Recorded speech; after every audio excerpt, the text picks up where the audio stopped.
Yo, what's up mga boss? Ating kilalanin kung sino ba ang kauna-unahang FIBA Men's Basketball player na nakapagtala ng triple-double sa Olympics. Tara, let's go!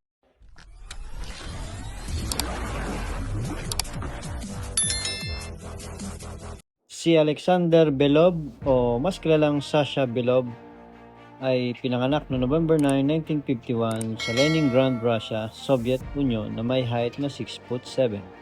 Siya ay na-drop sa NBA noong 1975 sa 10th round 161 overall pick at kinuha siya ng New Orleans Jazz.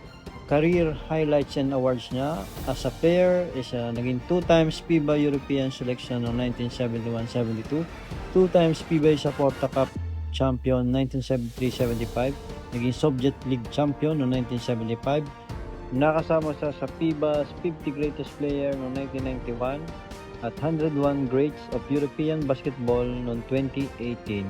Noong 1972 Summer Olympic Games ay nakuha nila ang gold sa pamamagitan ng isang winning basket na hindi niya makakalimutan at tinalo nila ang USA sa pamamagitan ng buzzer beater shot.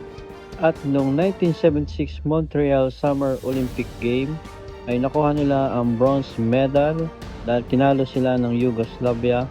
Ngunit dito nakuha ni Sasha Belov ang kauna-unahang triple-double sa kasaysayan ng Olympic Games, kung saan umiscore siya ng 23 points, 14 rebounds at 10 assists. At noong October 3, 1978, sa edad na 26 years old, si Sasha Belov ay namatay due to cardiac sarcoma, a type of cancer. Napabata pa pala nito mga boss nung namatay. Si Sasha Belov ay isa sa one of the FIBA's 50 greatest player in 1991. He was enshrined into the FIBA Hall of Fame in 2007 at in 2018, he was named of the 101 Greats of European Basketball. Thanks for watching mga boss and God bless.